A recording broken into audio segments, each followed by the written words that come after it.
Hari Jumat, akhir Agustus lalu, penyidik Badan Reserse Kriminal Bareskrim Polri menggeledah kantor Pelindo II.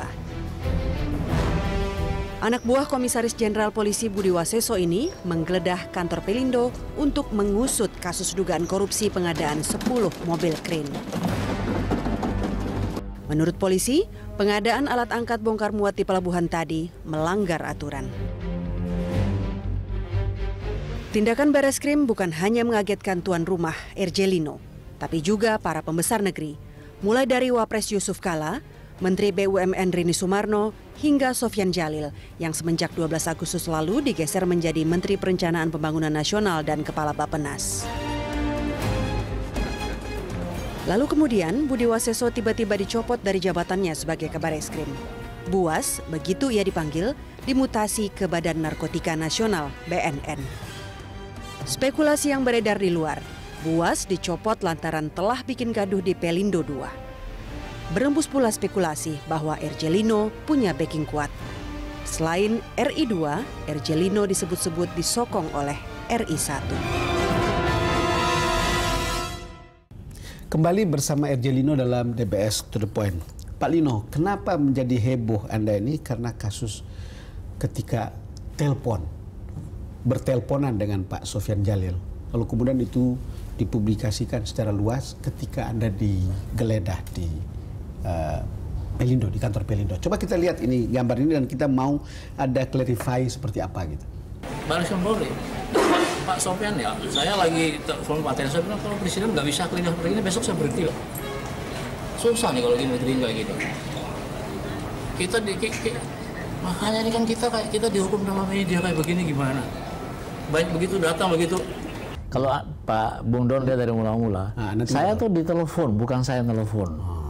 Saya ulangi ya. Dan saya nggak pernah gunakan speaker, bisa lihat sendiri saya bicara ya. Bahwa isu ada rekaman saya nggak ngerti dari mana dapatnya.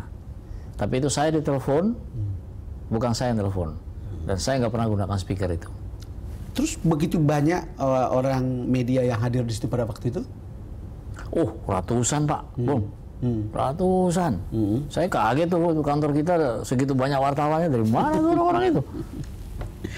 Pada saat Anda menelpon, penafsiran banyak orang adalah bahwa Anda di backing oleh orang kuat, sekuat Pak JK, kira-kira begitulah.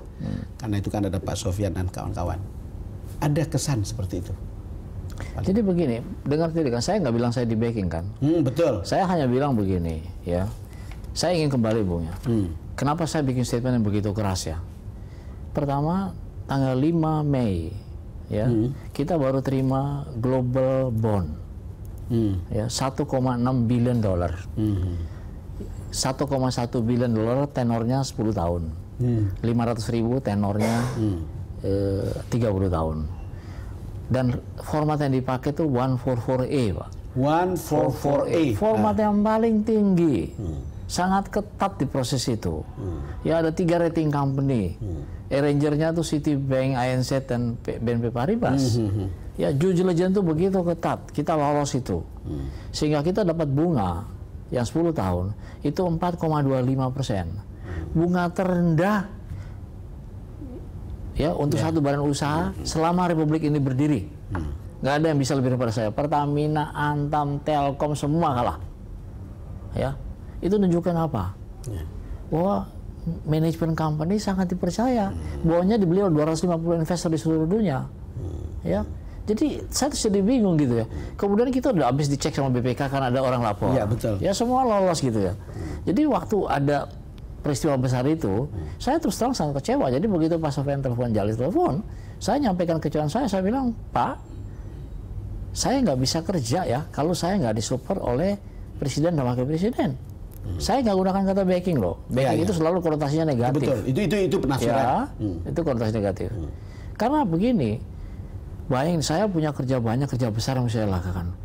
Kalau bosnya aja kayak gituan, anak buahnya dia mau bikin apa? Akhirnya saya nggak bisa perintah anak buah karena semua takut. Terus bisa bikin apa? Saya nggak mau jadi orang gagal.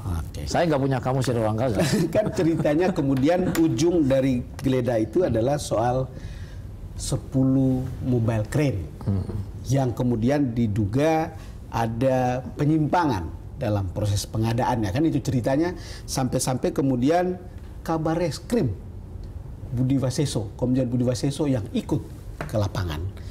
Tentang mobile crane ini menurut Pak Lino gimana?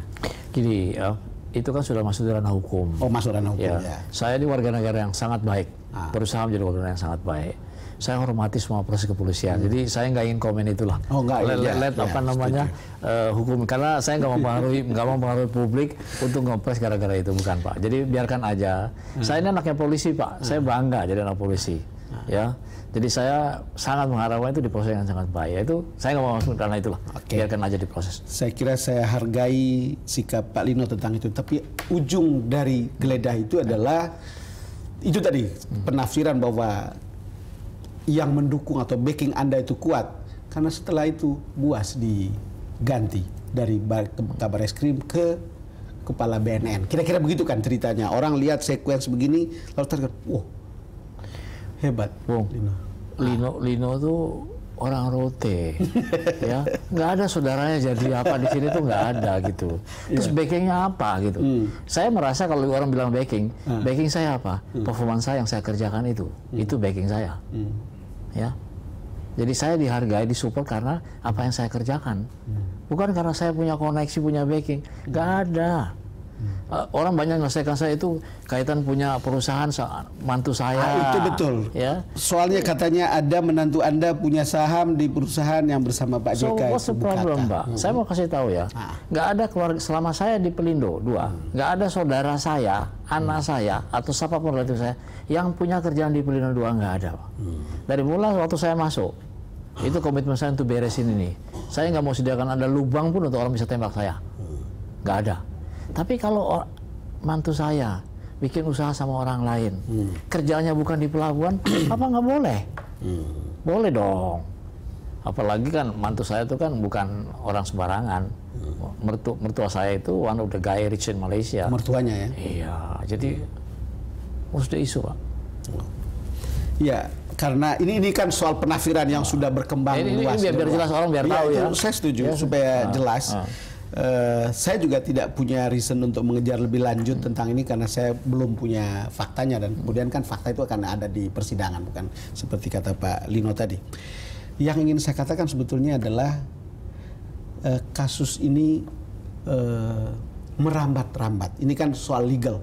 Lalu kemudian Anda sekarang harus ke DPR, bukan? Dan katanya akan ada panja. Sudah ada. Kemarin sudah kita terbentuk.